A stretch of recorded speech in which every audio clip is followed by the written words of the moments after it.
Connaissez-vous la Malaisie? Ce pays d'Asie a une croissance économique soutenue, une bonne stabilité politique. Pourtant, on y repère plusieurs fractures que je voudrais essayer de vous décrire aujourd'hui. La Malaisie est en Asie du Sud-Est. C'est un pays de 330 000 km², soit à peu près la superficie de l'Allemagne. Et c'est un pays divisé en deux parties. Avec d'un côté la péninsule malaise, qui fait 40% du territoire, qui est frontalière de la Thaïlande et de Singapour, et de l'autre, à 600 km de là, la partie nord de l'île de Bornéo, voisine de l'Indonésie et de Brunei. Alors pourquoi une telle discontinuité territoriale? Eh bien évidemment, à cause de l'histoire. La Malaisie était une colonie britannique, les États de la péninsule malaise deviennent indépendants de Londres en 1957, puis en 1963, ils viennent former la Fédération de Malaisie, avec au sud Singapour et au nord de Bornéo le Sabah et le Sarawak. Alors Singapour quittera la Fédération dès 1965, je vais y revenir plus tard, et aujourd'hui la Malaisie est une monarchie parlementaire, avec à sa tête un roi qui est coopté tous les 5 ans parmi 9 sultans. Aujourd'hui c'est Mizan Zainal Abidin. Il y a 13 États dans la fédération, plus la capitale, Kuala Lumpur, symbolisée par 14 bandes rouges et blanches, que vous voyez là sur le drapeau, le croissant et l'étoile évoquant l'islam, religion majoritaire dans le pays. Alors à cette première division géographique s'ajoutent des écarts de développement entre les deux rives. D'abord, la péninsule est beaucoup plus peuplée et beaucoup plus développée. C'est là que se trouve Kuala Lumpur, 3 millions d'habitants, avec son symbole, les Petronas Towers, qui sont plus hautes que l'Empire State Building à New York. À une trentaine de kilomètres plus au sud, une nouvelle ville, Putrajaya, est en construction et elle accueille déjà ministères et administrations fédérales. C'est aussi sur la péninsule qu'a été aménagée une sorte de Silicon Valley malaisienne, avec la ville nouvelle de Cyberjaya. Et plus au sud se trouve Singapour, où 60% du commerce malais transite par ce grand port mondial.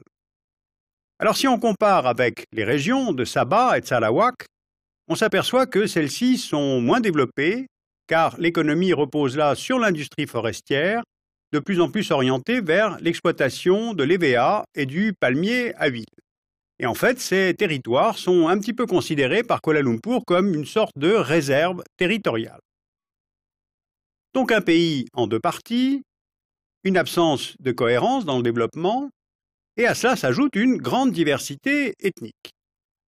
La Malaisie a 27 millions d'habitants que l'on nomme les Malaisiens, à ne pas confondre avec le peuple malais qui est majoritaire dans le pays et de religion musulmane. Les Malais vivent plutôt au nord et à l'est de la péninsule. Il y a aussi les populations tribales, telles les Orang Asli sur la péninsule, ou les Iban et les Bidayuh qui vivent sur l'île de Bornéo.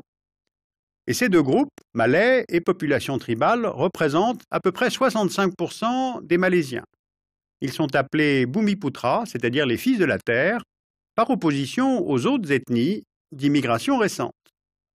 Il y a des Chinois qui viennent de Chine du Sud, ils forment environ 25% de la population du pays. Les Anglais les ont fait venir au XIXe siècle pour la construction des ports de Penang et de Singapour, puis pour l'exploitation des mines d'étain, du Perak et du Selangor. Et aujourd'hui, la minorité chinoise joue un rôle central dans le pays pour tout ce qui est commerce et industrie. On trouve aussi des Indiens. La population d'origine indienne représente à peu près 8% des Malaisiens. Ils sont venus fin XIXe siècle, lorsque les Anglais développaient l'EVA. Et aujourd'hui, la majorité des Indiens forment la classe plutôt défavorisée en Malaisie. Ils travaillent dans les grandes plantations agricoles ou sont ouvriers dans l'industrie. Et enfin, on compte quelques 2 millions de travailleurs étrangers, plus 1 million d'illégaux qui viennent principalement d'Indonésie, des Philippines et de Birmanie. Donc, en résumé, 3 grands groupes ethniques, Malais, Chinois et Indiens. Or, non seulement les Malais sont majoritaires en nombre, mais ils bénéficient également d'un traitement préférentiel par rapport aux autres populations. C'est-à-dire que le gouvernement, contrôlé par les Malais, facilite par des lois de discrimination positive l'ascension économique des Malais. Les postes clés de l'administration et des grandes entreprises publiques leur sont réservés, et cette politique a été mise en place à partir du milieu des années 60 pour lutter contre la prédominance économique de la minorité chinoise dans le pays. Et c'est d'ailleurs ce traitement préférentiel des Malais qui est à l'origine du retrait de Singapour de la Fédération de Malaisie en 1965. Bien, voilà donc un pays sans continuité territoriale, avec un développement inégal et des peuples qui ne sont pas traités de façon égalitaire. Tout cela pourrait être facteur de fragilité, et pourtant, le pays est stable. Alors pourquoi? D'abord, il y a un facteur proprement politique. La coalition, l'UMNO, regroupe plusieurs partis ethniques. Elle est au pouvoir depuis 40 ans et a longtemps été dirigée par Mahathir, Premier ministre de 1981 à 2003.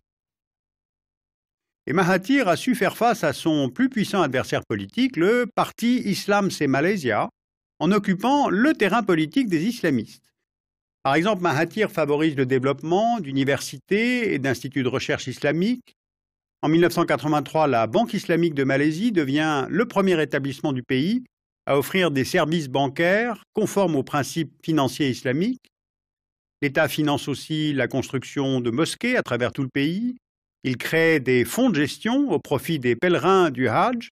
On a même lancé des concours de lecture publique du Coran. Ce qui fait que le parti UMNO apparaît comme le parti à même de tenir ses promesses envers l'électorat musulman. Et l'islam se trouve ainsi dans ce pays encadré, ce qui contribue à la stabilité nationale. Deuxième facteur de stabilité, c'est l'économie. À l'origine, la Malaisie est un pays agricole, avec l'EVA, l'huile de palme. Depuis les années 80, elle est devenue